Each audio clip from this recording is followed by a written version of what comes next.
오늘은 영혼의 세밀한 탐구라는 제목으로 하나님 말씀 전하겠습니다. 이렇게 또 저희 교인이 아니지만 초청을 받고 오신 우리 성도님들을 주님의 이름으로 환영합니다. 그래서 이제 오늘 여러분들에게 앞으로 4주 동안 바쁘신 분들은 또 못 오실 수도 있지만 또 시간을 내실 수 있는 분들은 4주 동안 꾸준히 참석하셔서요, 기독교가 말하고 있는 복음이 무엇인가, 도대체 왜 교회는 그렇게 교회를 나와야 된다고 이야기를 하는지를 좀 잘 들어보시기를 바랍니다. 오늘 이제 본문 말씀은 우리 예수님께서 어느 지역을 걸어가시다가 지나가시다가 그 지역에 있는 그 마리아와 마르다라는 사람의 집에 초청을 받아 들어간 사건입니다. 그런데 우리 주님을 초청한다는 것은 예수님 혼자만 집에 들어오는 게 아니고 우리 주님의 제자들과 그리고 쉽게 말하면 선교팀이 한꺼번에 다 들어가는 것이죠. 그러니까 최소한 아무리 못해도 주님까지 합쳐서 13명이 들어가겠죠. 최소한이죠, 그건. 그렇기 때문에 그렇게 대규모의 사람들을 그 집에 초청하게 되는 것이므로 얼마나 분주하게 되겠습니까? 얼마나 바쁘게 되겠어요? 그런데 바로 그럴 때 마리아는 우리 예수님이 들어오셔서 앉아 계시는 발 앞에 쭈그려 앉아서 우리 주님의 입에서 나오는 말씀을 경청하고 있는 것이죠. 근데 여기에 비해서 언니 마르다는 도대체가 저 마리아는 정신이 있는 거냐 없는 거냐라고 하면서 분주하게 음식을 준비하고 봉사를 하고 있었겠죠. 그런데 이제 우리는 여기서 흔히 그러면 말씀을 들을 때는 말씀을 들어야 되는 것이고 봉사를 하는 것보다는 말씀을 더 듣는 게 중요하지 않나, 이제 이렇게 생각하는, 잘못 착각하는 분들이 계셔요. 근데 여기에서 지금 예수님은 그 마르다를 책망하는 것은 그 마르다가 뭔가를 열심히 준비하기 때문에 책망하는 게 아니에요. 자세히 읽어봐야 됩니다. 40절에 보면은요, 오늘 본문 말씀 누가복음 10장 40절 말씀 보니까 마르다는 준비하는 일이 많아. 여기까지는 괜찮습니다. 그런데 마음이 분주한지라, 여기가 이제 문제인 거예요. 마음이 분주한지라. 그러니까 이게 준비를 하는데 이 준비의 문제가 아니라 벌써 마르다의 마음이 분주하게 산만하게 돼버렸다 이 말이에요. 산만하게 되니까 이게 이제 하나님 말씀을 산만하게 되면 듣지를 못하는 것이죠. 그래서 이제 여기서 산만할 뿐만 아니라 마리아에 대한 원망을 갖고 있습니다. 그래서 예수께 나와 가로되 주여 내 동생이 나 혼자 일하게 두는 것을 생각지 아니하시나이까. 그러니까 이제 마음이 분주한데 이 분주한 마음이 이제 그냥 있는 게 아니라 동생에게 이제 화가 좀 가는 것이죠.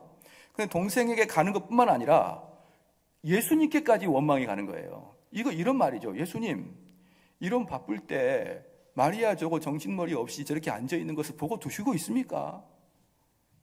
이렇게 이야기하는 것이죠. 그러니까 마르다의 문제는 뭐냐면 봉사를 했다가 문제가 아니고 분주한 마음. 그리고 사람들은 항상 분주하면은 자연스럽게 따라오는 게 분냄이 따라옵니다. 바쁜 사람은 분하게 돼 있어요. 그렇기 때문에 자연스럽게 마리아와 그 다음에 예수님에까지 그 화가 가고 있는 것입니다. 그래서 40절 마지막에 보니까 저를 명하사 나를 도와주라 하소서.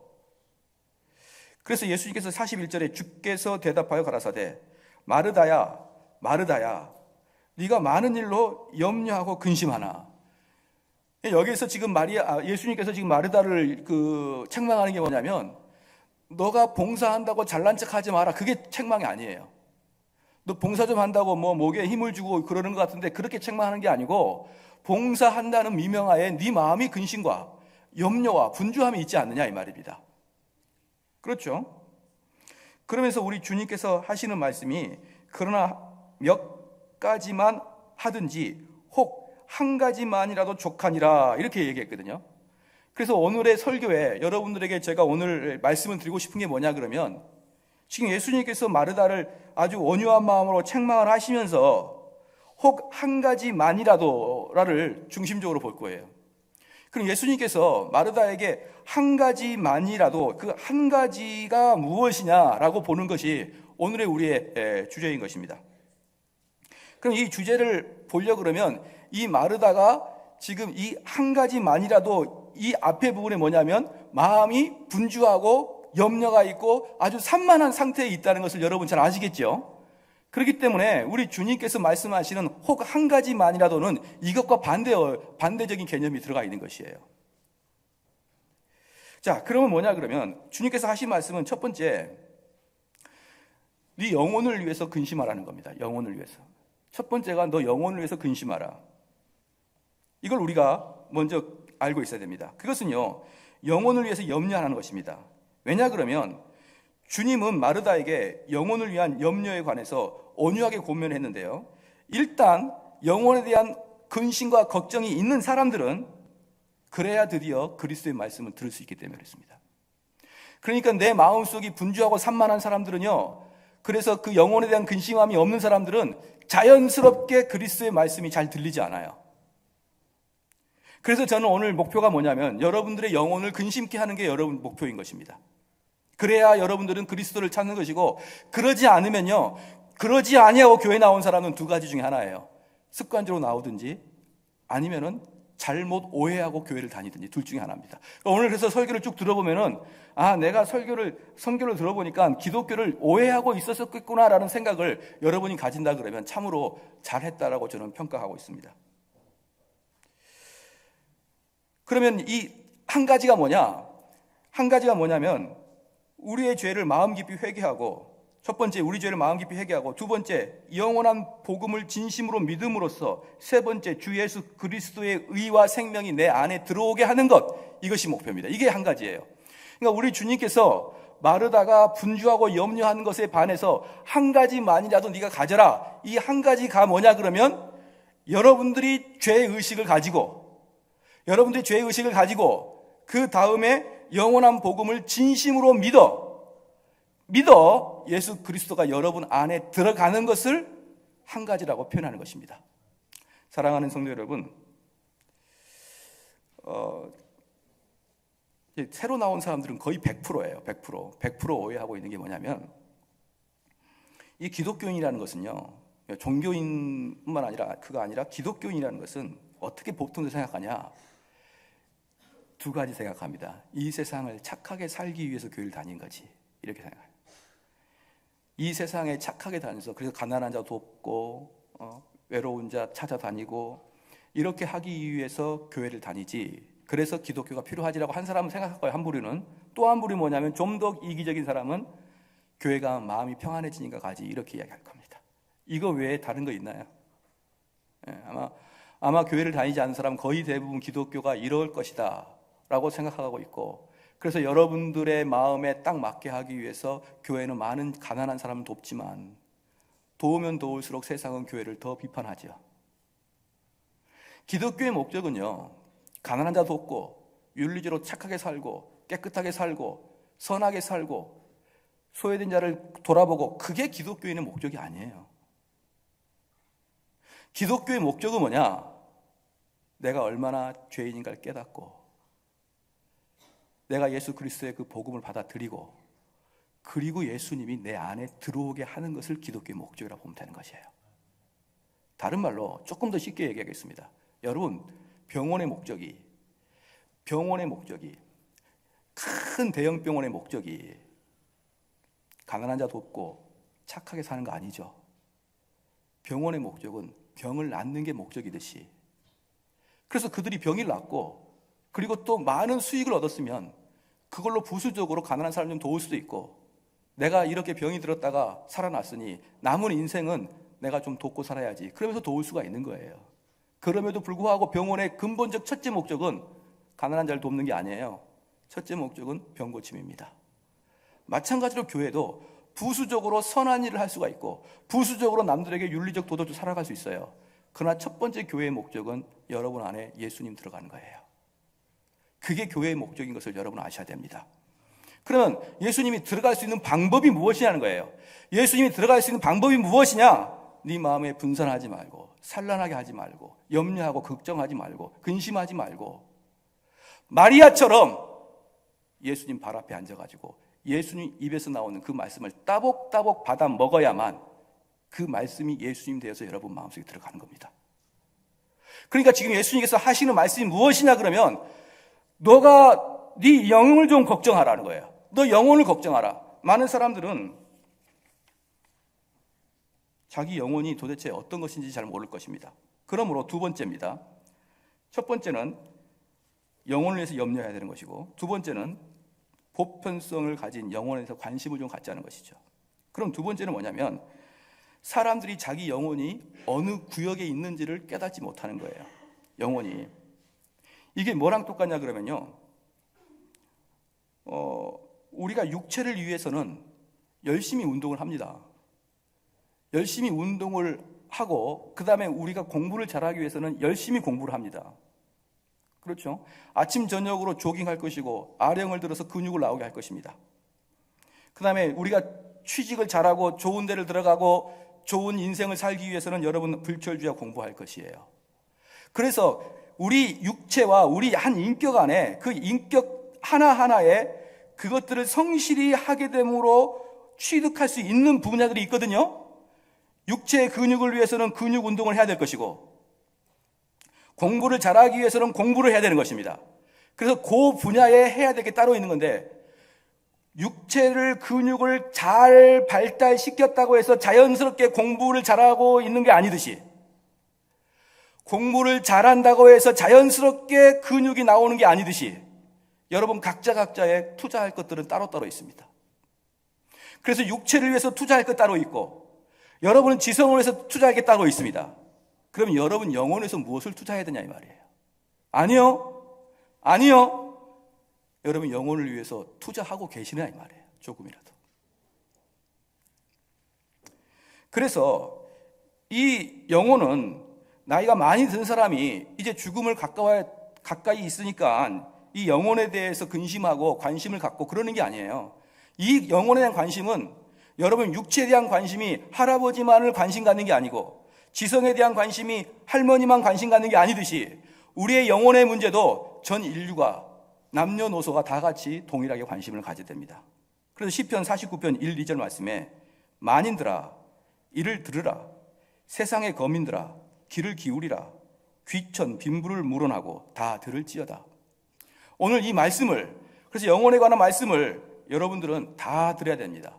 왜냐 그러면 여기 있는 사람 누구도 아마 아주 마음을 강력하게 의도적으로 강팍하게 마음을 갖지 않은 사람들을 한했을 때 보편적인 사람들은 다 자기들의 영혼이 있다고 믿을 거예요. 그것을 심각하게 생각을 했는지 덜 심각하게 생각했는지 차이는 있겠지만 어느 누구도 감히 영혼이라는 게 어디 있어 라고 자신 있게 말할 수 있는 사람은 별로 없을 것입니다. 누구나 영혼은 있어 보일 것입니다. 그런데 문제는 뭐냐면 육체를 위해서도 헌신하고 영혼을 위해서 헌신하는데 지성을 위해서도 헌신하는데 도대체 영혼을 위해서는 여러분이 어떤 헌신을 갖느냐, 더 나아가서 그 영혼에 대한 관심이나 갖느냐 이 말인 것입니다. 그러면 노인들을 한번 봐볼게요. 노인들은 이 영혼에 대한 관심이 절대적으로 필요합니다. 왜 그러냐 그러면요, 우리가 생각할 때는 언뜻 보면 노인이 되면 착해질 것 같지만 그렇지 않아요. 노인이 되면 더 악해집니다. 왜냐 그러면 사람들이 그래요. 아이고 젊은이 내가 머리 허해가지고 이익이나 남겠나 엄청 이익을 남겨먹어요. 그런 할머니들이. 그렇기 때문에 나이가 들었기 때문에 내가 이제 살 날이 얼마나 남았다고 욕심을 부리냐 이렇게 말하는 것 자체가 여러분 수상한 거예요. 그렇죠? 뭔가를 이익을 남겨먹기 위해서 그 얘기를 하는 겁니다. 그래서 자연적인 상태로 나이가 들었다는 것만으로도 그가 선해질 것이다. 그가 좀 더 진리에 가까워질 것이다. 더 나아가서 그가 영혼에 대한 관심을 가질 것이다. 천만의 말씀입니다. 왜 그러냐? 50년 살았으면 50년의 죄를 지었습니다. 70년의 죄를 지은 거예요. 나이가 든 만큼 아스팔트와 같이 단단한 죄의 두께가 있다는 거 여러분 알고 계시지요? 그렇기 때문에 이들은 나이가 들면 들수록 악이 쌓여있는 상태가 노인의 상태인 것입니다. 사랑하는 성도 여러분, 여기에다가 더 한국 문제는 더 큰 문제가 있습니다. 이런 상태인데 나이가 든 사람에게는 어느 누구도 당신 영혼을 돌아보십시오라고 말할 수 있는 분위기가 한국은 아니에요. 만약에 어르신들한테 아유 저 집사님 제 교회를 많이 다닌 것 같은데 집사님의 영혼을 좀 다시 돌아봐야겠습니다. 그러면 난리가 납니다. 그래서 노인들은 두 가지의 딜레마에 빠지는 거예요. 첫 번째는 자기 스스로가 그동안 평생 쌓았던 죄가 있고, 그리고 그걸 누구도 말해주지 않는 상태에 빠져버립니다. 그래서 이들은 자연스럽게 그 상태로 그냥 죽음으로 가요. 그래서 노인들에게는 이 영적 상태를 일깨워주는 것만큼 지금 필수적인 게 없어요. 그럼 청년들은 어떻습니까? 젊은이들은요, 하염없는 허영에 들떠 있습니다. 자기 속에 머리는 텅 비어 있는 사람이 그 머리에 텅 비어 있는 걸 감추기 위해서 아름다운 옷을 입듯이 내 영혼의 허전함을 감추기 위해서 여러 가지 취미와 여러 가지 집중할 것들을 따로 만들어 놓습니다. 그래서 그들은 그 결과가 어떻게 될지는 아직 모르지만 일단 내 앞에 있는 것들을 열심히 하게 되므로, 그건 취미도 될 수 있고 등산도 될 수 있고 여러 가지 공부도 될 수 있고 아니면 사업도 될 수 있고, 앞에 있는 것들을 열심히 하게 되므로 여러분의 영혼에 대해 투자할 것을 잃어버리고 말아요. 그리고 이들은 끊임없이 자기들 또 나름대로 똑똑하다고 해서 나름대로의 책을 읽어가면서 인생이란 이런 것이고 저런 것이다라고 이야기하는 그 젊은이들에게 묻습니다. 또 인생을 살아가면서 지금까지 한 번도 제대로 하나님께 회개도 하지 못하고 죄가 그냥 수없이 쌓여있는 그런 어르신들에도 묻습니다. 여러분들이 지금까지 살아갈 때 인생의 가치관과 인생의 철학과 삶의 방향성, 그 여러분들이 애지중지했던 그 모든 것들이 여러분 죽음 앞에서 어떤 도움이 될 것 같습니까? 어떤 도움이 될 것 같아요? 나는 자녀를 잘 키웠다고요? 자녀를 잘 키웠다고 그렇게 스스로 위로하지만 그 자녀가 여러분의 침대 앞에서 죽어가는 여러분에게 어떤 도움을 주냐 이 말이에요.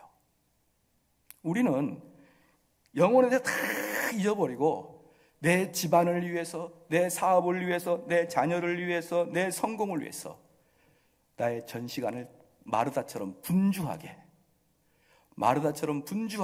그거 하다가 우리 주님 발 앞에서 차분하게 말씀 들을 시간을 놓쳐버리고 말지 않습니까? 그게 바로 우리 주님께서 한 가지만이라도 잡아라는 거예요.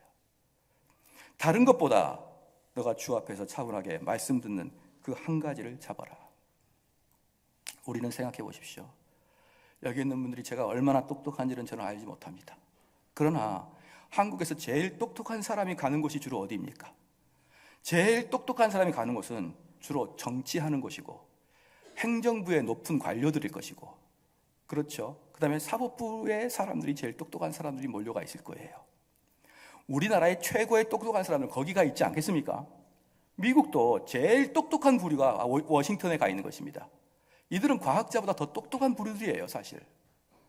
근데 그들이 열심히 일을 합니다. 그 똑똑한 머리로, 그리고 자기의 인생의 가치관을 세워 열심히 공부해서 어떤 자리까지 올라가서 고시도 통과하고 뭐 판사도 하다가 행정부 고위 관료 하다가, 그리고 그들이 높은 직책에서 우리나라의 귀한 정책을 그들은 해나가지 않습니까?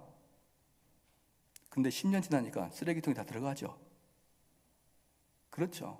그들이 그렇게 똑똑한 사람들이 한두 명이 아니라 수백 명의, 수천 명의 사람들이 모여서 그 머리를 내서 열심히 계획하고 추진했던 그 일들이 지금 어디 있습니까? 좋으면 쓰레기통, 나쁘면 감옥이에요. 그런데 여러분의 스스로의 머리로 여러분의 인생의 계획을 잡는 것이 성공할 것이라고 보시냐 이 말이에요. 목사님, 제 인생의 가치관은 이겁니다. 누구한테 검증을 받았습니까? 그 인생의 가치관이 여러분을 성공으로 이끌어갈 것을 누구한테 검증을 받고 그 일을 하고 계시냐고요. 아무리 똑똑한 자가 수백 명의 사람이 머리를 합쳐서 했던 그 일도 단 몇 개월 만에 다 쓰레기통에 들어가는 판국에. 그러므로 사랑하는 성도 여러분, 우리 영혼의 문제를 고민할 때는 그 문제가 하도 중요하여서 이 세상의 그 어떤 것보다도 중요한 게 영혼의 문제인 것입니다. 아무리 우리가 중요하게 여겨도, 저는 어릴 때 아마 여러분 기억나시는지 모르겠지만 횡단보도는 좌측 횡단보도였다는 거 여러분 혹시 기억나십니까? 횡단보도를 건너갈 때는 좌측으로 건너가라, 그렇게 이야기했었어요. 그리고 항상 오르락 내려갈 때도 좌횡단이었습니다. 근데 저는 그럴 때마다 느꼈던 게 뭐냐면, 좌측으로 걸어가게 되면은 차가 옆에 딱 쓰면은 좀 불안하다라는 생각했는데 어느 시간 보니까 다 횡단보도를 우측 통행으로 하더라고요. 이 세상은 그렇게 아침 저녁으로 바뀌어요. 그렇게 바뀝니다. 그러므로 사랑하는 성도 여러분, 이 세상에서 여러분들이 관심 갖고 이 세상에서 이거야말로 내가 참으로 인생을 허비해서 인생을 투자해서 내가 이 길로 갈 것이다라고 마음을 먹을 때 단 한 번이라도 생각을 해보십시오. 나같이 똑똑하지 않은 자가, 나같이 현명하지 않은 자가 누구한테 검지를 받고 누구한테 허락받고 이걸 하고 있지, 내 끝은 과연 어떻게 할 것인가, 한번 여러분이 생각해 보시기를 주의 이름으로 축원합니다. 바로 그 생각의 끝에 뭐가 있느냐? 내 영혼에 대한 두려움이 생기기 시작해요. 자기 자신을 돌아보서, 그래서 항상 중요한 게 뭐냐면 자기 내면을 살펴보면서 내가 어떤 존재인가를 다시 한번 묵상하고 묵상하는 자들만이 새로운 삶을 살아갈 수가 있는 것입니다. 지금까지 살아온 대로, 지금까지 살아온 패턴대로 살아가는 사람들은 절대로 변화되는 삶을 살아갈 수가 없는 것입니다. 그러면 세 번째로, 다른 모든 것은 영혼을 돌보는 일에서는 그러므로 부차적인 것입니다. 그러므로 진리를 따라 판단하시는 하나님의 판단이 얼마나 분명한지 잠언 1장 7절 말씀에 여호와를 경외하는 것이 지식의 근본이거늘 그랬습니다. 많은 사람들이 자기 자녀는 이렇게 평가합니다. 얘는 참 똑똑하다. 기저귀 차고 어릴 때 아장아장 걷던 애가 뭔가를 좀 기특한 일을 하게 되면 부모들은 다 자기 자녀가 참 똑똑하다라고 이야기합니다. 그런데 그 참 똑똑한 애가 시간 지나면 참 공부를 못해요. 그럼 그 부모들은 뭐라 그러냐면 얘는 근본적으로 머리인 좋은 노력을 안 한다 그럽니다. 그런데 성경은 말합니다. 여호와를 경외하는 것이 지식의 근본이라고. 여러분들이 생각하는 그러한 지식은 결국은 우리를 마지막 판에 우리를 안내하지 못하는 지식입니다. 예를 들어 보겠습니다. 모든 드라마는요, 끝마무리가 좋아야 좋은 겁니다. 그걸 해피엔딩이라고 하죠. 그래서 중간에 아무리 좋고 아름다운 모습들이 있어도 마지막에 주인공이 죽으면 얼마나 슬픕니까? 그래서 저는 누구 영화를 별로 안 보냐면 이순신 장군 영화를 별로 안 봐요. 어차피 죽어야 되잖아요, 총 맞고. 그러니까 영화를 볼 때마다 마음속에 뭐가 가냐면 언제 죽을까? 언제 총탄이 날아올까? 이거밖에 안 되는 거예요. 그 가운데 수많은 전장을 누비는 것은 결국은 총탄 앞에까지 가는 드라마의 한 여정일 뿐이에요. 그래서 이순신 장군 영화 보면 항상 불안합니다. 언제나 총탄이 날아올까? 항상 끝이 해피엔딩이 되지 않으면 우리의 모든 인생은 다 슬프게 되는 것이고요. 우리 인생의 모든 것들이 슬펐더라도 마지막에 즐거우면 모든 게 즐거워지는 것입니다. 믿으시기를 주님 축원합니다. 내가 아무리 고난과 고통 속에 살아도 마지막에 여러분들이 해피엔딩으로 끝나면 마지막에 뭐라고 하냐면 내 인생은 참으로 스펙타클하고 버라이어티했었지라고 이야기할 거예요. 그런데 여러분들이 아무리 성공했어도 마지막에 실패하면 내 인생은 한 줌의 흙과 같이 사라졌다라고 이야기할 겁니다. 그런데 여러분, 저나 여러분은 쏜 화살처럼 무덤으로 신속하게 달려가고 있죠. 그러므로 정직한 자, 지혜로운 자, 그러므로 진실한 자는 인생을 슬프게 사는 게 답입니다. 여러분들이 인생을 즐겁게 사는 것은요, 속았거나 바보이기 때문에 그런 거예요. 진짜 정직하게 우리의 인생을 깨닫는 자는 인생을 슬피 살아야 됩니다. 왜? 우리는 무덤으로 달려가니까. 자, 사랑하는 성도 여러분, 여러분 마지막에 무덤 앞에 다다랐을 때, 이제 우리가 숨이 넘어갈 때, 내가 지금까지 열심히 했던 자녀를 키우는 거하고, 내가 지금까지 열심히 했던 나의 사상을 완성시키는 거하고, 내가 지금까지 돈을 많이 번 거하고, 나의 명예가 지천에 떨치게 했던 거하고, 내가 그동안 그렇게 분주하고 염려하고 획득했던 이것들이 여러분 무덤 앞에 다가갈 때 손 잡아줍니까? 손을 잡아줍니까? 그동안엔 고생했다, 내가 너를 잡아줄게. 그러지 않는 것 잘 아시죠? 그렇기 때문에 우리가 해피엔딩을 하기 위해서는 그때 우리가 잡아낼 수 있는 그분이 계셔야 되는 겁니다. 내가 마지막에 내가 이 땅에는 어떻게 살든지, 내가 정말 부귀와 영화를 누리고 살든지, 아니면 정말 지지리도 못 살든지 이 땅에서는 그렇게 살아갔는데 마지막에 우리가 침대에 누웠을 때 나를 붙잡아주고, 길동아, 내가 너와 함께 이 죽음의 터널을 너랑 같이 건너겠다, 그럴 분이 여러분 계십니까? 바로 그것을 우리 예수님이 하나라고 표현한 것입니다. 할렐루야. 다른 건 다 놓쳐도 이 하나만으로도 네가 잡아라 라고 했던 42절 말씀에, 그러나 몇 가지만 하든지 혹 한 가지만이라도 해서, 그 한 가지는 뭐냐? 예수 그리스도를 너 마음에 모셔드려라. 그 예수님은 너가 죽음의 길로 걸어갈 때 너를 안내하는 자가 될 것이다. 그러므로 마태복음 16장 26절 말씀에 이렇게 말하고 있습니다. 사람이 만일 온 천하를 얻고도 제 목숨을 잃으면 무엇이 유익하리요? 여기서 목숨은 뭐냐 그러면 영적인 목을 이야기합니다. 목숨을. 그래서 우리가 이 온 천하를 다 얻어도 네 영혼이 마지막에 지옥 가게 되면 그게 무슨 유익이 있겠느냐 이 말이에요. 마태복음 10장 26절에 다시 불러드립니다. 사람이 만일 온 천하를 얻고도 제 목숨을 잃으면 무슨 유익하리요? 사람이 무엇을 주고 제 목숨을 바꾸겠느냐? 사람이 무엇을 하여야 여러분 영혼이 안전하게 천국 가겠느냐 이 말입니다. 자, 저는 여러분에게 정말 진지하게 숙고하기를 간청합니다.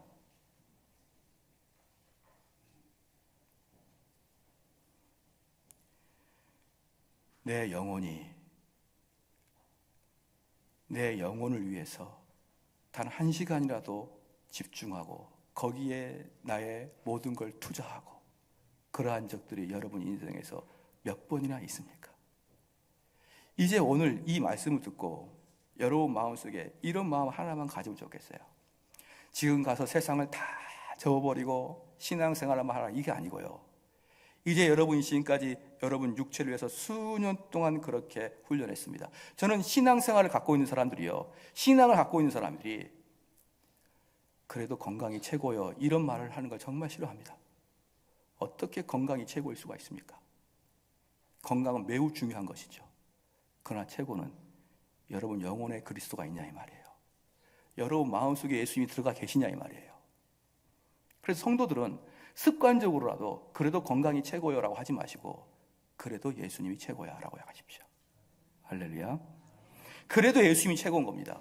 그래서 사랑하는 성도 여러분, 우리는 육체를 위해서 얼마나 아침마다 운동합니까? 어떤 사람은 그 육체를 건강하기 위해서 얼마나 식단을 조절합니까? 얼마나 규칙적인 생활을 합니까? 얼마나 아령을 들고 내립니까? 얼마나 뜀뛰기를 합니까? 여러분, 이 세상에 잘 살기 위해서 우리가 얼마나 공부를 합니까? 아침에 해 뜨기 전부터 학교를 나가서 해 지고 난 다음에 학원에서 돌아오는 얼마나 공부를 많이 합니까? 그러면 그 중에 조금만 더 확보해서, 그렇게 조금만 더 확보해서 마리아처럼 예수 그리스도의 발 앞에서 예수님의 말씀을 듣기를 사모하는 시간을 조금만 더 확보해달라 이거예요. 내가 지금까지 육체를 위해서 열심히 헌신했고 내 지식을 위해서 열심히 헌신한 것처럼 이제는 조금만 더 확보를 해주는데, 너가 예수님의 발 앞에서 그 말씀을 꿀송이처럼 들기를, 그걸 좀 해라. 그게 너에게 한 가지 우리 주님이 권면하는 사항이다. 할렐루야. 아침 저녁 계속 노력하고, 그렇죠? 만약에 이제 여러분에게, 이제 이건 소설인데요, 기차 여행을 할 수 있는데 그 기차 여행이 뭐냐 그러면 천국과 지옥 가는 방문하는 기차 여행이에요. 그래서 천국을 방문을 했는데 이제 여러분들이 거기 방문할 수 있는 티켓이 있는 겁니다. 천국을 방문해 가지고 이제 천국에 있는 백성들하고 인터뷰를 할 수 있는 기회가 된 겁니다. 천국에 들어가 가지고 여러분들이 이야기합니다. 선생님, 천국 백성이에요.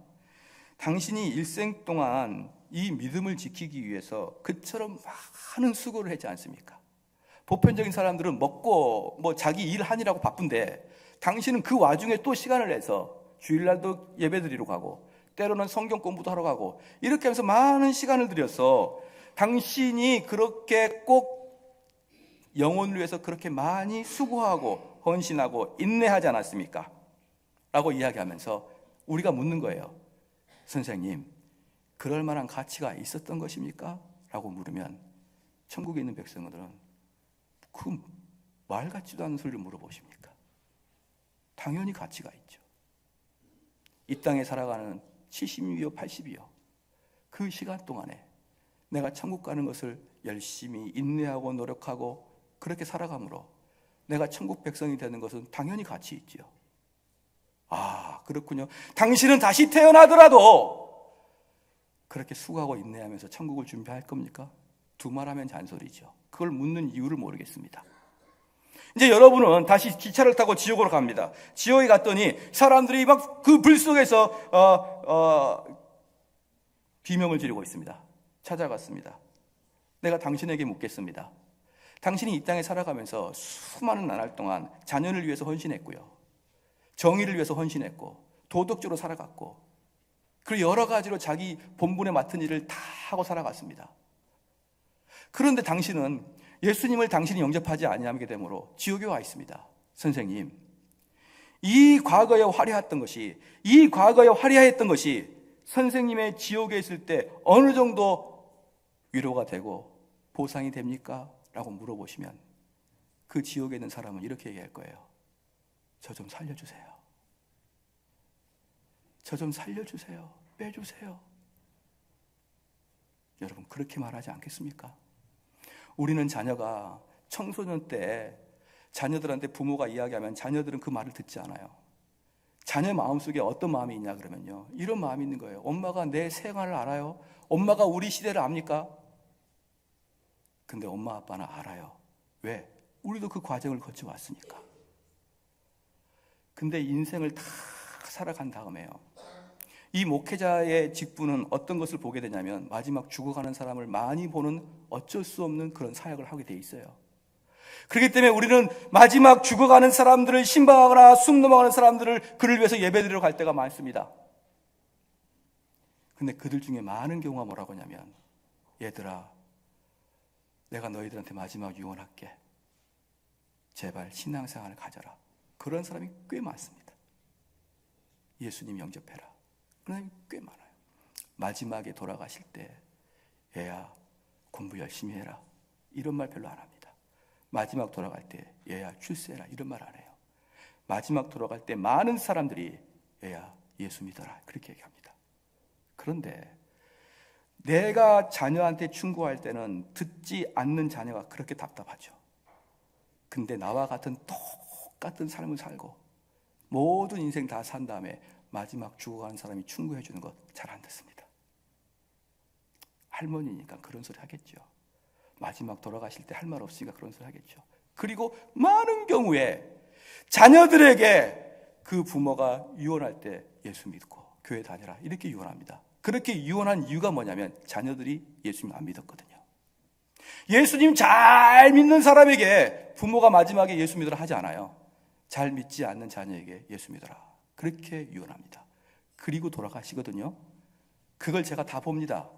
그런데 그렇게 유언 듣는 사람 중에 거의 대부분 교회 안 나옵니다. 여러분, 우리는 이 땅의 것에 너무 현혹된 나머지 바쁘고 분주하고 그걸 내 것으로 만들기 위해서 불철주야 노력한 나머지 염려하고 근심하고 분주한 나머지 하나님 말씀 듣는 자리에 여러분 못 오게 되는 경우가 얼마나 많습니까? 그래서 제가 이 말씀을 여러분께 던지면서 꼭 한 가지만 여러분께 부탁을 드리고 싶은 게 뭐냐면, 많은 시간 중에 주일날 이 시간만큼은 확보해 내십시오.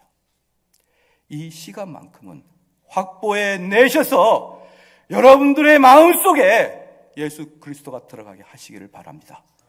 예수 그리스도가 들어가게 하시는 방법은 예수님 나한테 오십시오라고 말하는 게 아니고요, 예수님은 말씀이 육신이 되어서 예수님이 계시기 때문에 예수님은 성경 안에 계시는 거예요.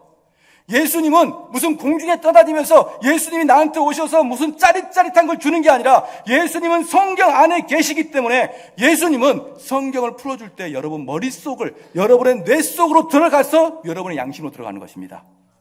그래서 여러분의 양심을 돌보는 것이고 여러분의 영혼을 돌볼 수 있는 유일한 방법은 무엇이냐? 예배드리는 것이에요. 이 예배드리는 거 뭐 얼마나 많이 투자하는 것입니까? 이 예배 드리는 것이 여러분 일주일 생활 중에 얼마나 많이 헌신한 시간입니까? 그러나 여러분 영혼을 위해서 이 정도는 헌신해야죠.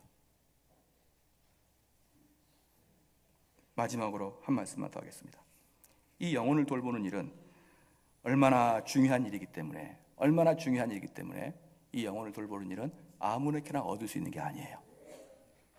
아무렇게나 얻을 수 있는 게 아닙니다. 예컨대 이겁니다. 하나님께서 세상을 천지를 창조하실 때 단 6일 만에 창조하셨어요. 6일 만에 창조하셨는데 그것도 여러 가지 땀 한 푼을 흘리지 아니하고 말씀으로만 창조하셨습니다. 비사 있으라, 태양아 있으라, 궁창아 나눠져라, 이렇게 하면서 일주일 동안 만에 우리 하나님은 세상을 창조했습니다. 땀 한 방울 흘리지 아니하고. 근데 저와 여러분의 영혼을 구원하기 위해서 우리 하나님은 당신의 독생자 아들을 죽였습니다. 제물로. 비교할 수 없어요. 이 세상을 창조하는 것보다 우리 한 인간의 영혼을 구원하는 것은 몇만 배나 어렵습니다. 그것도 일주일이 아니에요. 일평생 인생 살아오면서 하나님께서 근근히 경고합니다. 무엇로 경고할까요? 양심을 찔러서 경고합니다. 야, 너 빨리 하나님께 예배드려. 근데 그렇게 평생 동안 하나님께서 때에 따라서 우리에게 경고를 하지만 그걸 무던히 덮어놓고 수십 년 동안 주님을 믿지 않는 것이잖아요.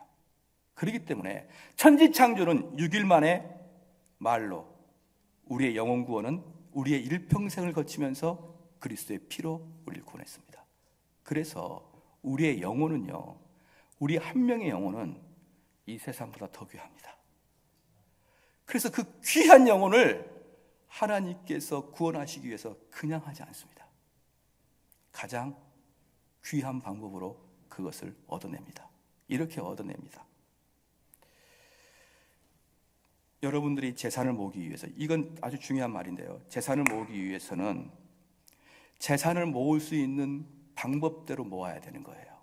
예를 들어서 아침에 열심히 일어나서 일을 하고 성실하게 일을 하고 식당을 하는 사람들은 남들보다 더 맛있는 음식을 하게 되고 깨끗한 음식을 하게 되므로 많은 사람들의 입에서 저 집이야말로 참으로 맛있는 음식이다 라고 소문날 수 있을 정도로 여러분이 열심히 노력해야 돈 버는 겁니다. 여러분, 건강을 챙기는 사람들은 의사 선생님이 이야기해 준 대로 건강을 잘 관리해야만 건강이 되는 것입니다. 공부를 잘하고 싶은 사람들은 아침부터 밤 12시까지 죽어라 공부를 해야 공부를 잘하는 것입니다. 각자 분야가 있어요.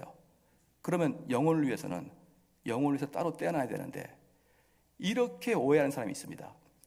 지금 우리 인간에게는 영과 육과 그 다음에 지성을 따로따로 구별해서 보는데, 이렇게 구별하는 이유는 뭐냐면 이해하기 쉽게 합니다. 원래는 한 인격체인데 이해하기 쉽게 합니다. 그래서 육체를 위해서는 우리가 육체를 위해서 노력해야 되고, 정신을 위해서는 그 다음에 우리의 지성을 위해서는 지성을 위해 노력해야 되고, 우리 영혼을 위해서 영혼을 노력해야 되는데 이걸 섞어버려요.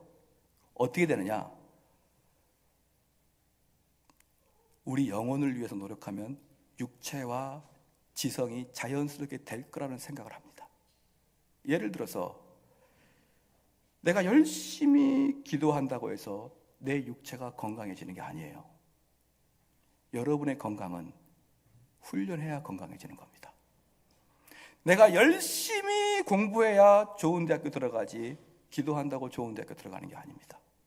만약에 어떤 사람이 하나님, 오늘 제가 오늘 시험인데 하나님, 내 마음은 원이로되 육신이 연약하여 그냥 잠을 자버렸습니다. 아침에 일어나 보니까 이제 새벽이거든요. 아침이 됐거든요. 하나님, 내가 공부한 곳에서만 나오게 해주세요. 그렇게 기도하고 딱 학교 가보세요. 나오나 안 나오나 한번 해보면 알아요. 해보면 누가 1등 할까요? 다 완벽하게 공부한 사람이 1등하게 되어 있습니다. 공부 대충 해놓고 중간쯤 해놓고 여기에서 90% 나올 걸 믿습니다. 그래 학교 가보셔서 한번 해보시라 이 말입니다. 제가 고등학교 다닐 때 그랬었어요. 한참 풀고 있는데 아무리 봐도 사지선다행에서 답을 못 찾겠는 겁니다. 그래서 볼펜을 이렇게 굴려보신 분 계시죠? 굴리면서 주여 믿습니다, 나온 대로 믿고 그것을 찍겠습니다, 딱 굴러가지고 제가 점수를 못 받은 경우가 많았습니다. 공부는 공부해야 성적 오르고, 육체는 식이요법과 운동해야 육체가 올라가는 것이고, 여러분의 영혼은 하나님 말씀 들어야 올라가는 것입니다. 그렇기 때문에 사랑하는 성도 여러분, 이 하나님 말씀 듣는 것을 아무렇게나 이 땅 살아가면서 하나님께서 나를 구원해 주실 거라고 생각하지 마시고, 그 귀한 것을 얻기 위해서 여러분의 시간과 정력과 에너지를 어느 정도 떼어넣으시기를 주의로 축원합니다. 여러분에게 일주일 내내 주님 생각하라, 그거 아니에요. 일주일 내내 그냥 성경만 읽고 직장 다 때려치고 이렇게 하라, 아닙니다. 제발 부탁인데 주일만이라도, 이 주일만이라도 하나님 말씀 듣는데 오셔서 여러분의 영혼을 염려하시고 여러분 영혼 속에 예수 그리스도가 들어가게 하시기를 주의로 축원합니다. 마지막에 마태복음 25장 46절 말씀에 저희는 영벌에 의인들은 영생에 들어가리라, 이러한 자들은 영생에 들어가리라. 할렐루야. 주님께서 지금 여러분을 부르십니다. 사랑의 마음으로, 야 길동아 와라. 내가 오늘 나의 종 정대훈 목사를 통해서 여러분에게 마음의 노크를 하는데, 얘들아 이제 마음의 빗장을 풀고 주를 영접하라. 이렇게 주님께서 지금 여러분의 속삭여요. 우리 한번 같이 말씀을 생각하면서 기도하겠습니다. 우리가 기도할 때 이렇게 기도합시다. 우리 교회를 열심히 다니는 분도 마찬가지예요. 하나님, 내가 정말 이 세상의 것, 내 영혼에는 그렇게 도움이 되지 않는 것들만을 위해서 살아온 저를 용서하여 주시옵소서. 또 교회를 처음 오시는 분, 하나님 말씀을 들어보지 않으신 분들은 진실해지시기 바랍니다. 여러분, 영혼이 있다는 걸 믿잖아요. 그러면 이제 그게 믿어지게 하여 주시옵소서. 예수님 믿어지게 하여 주시옵소서. 우리 한번 기도하시겠습니다.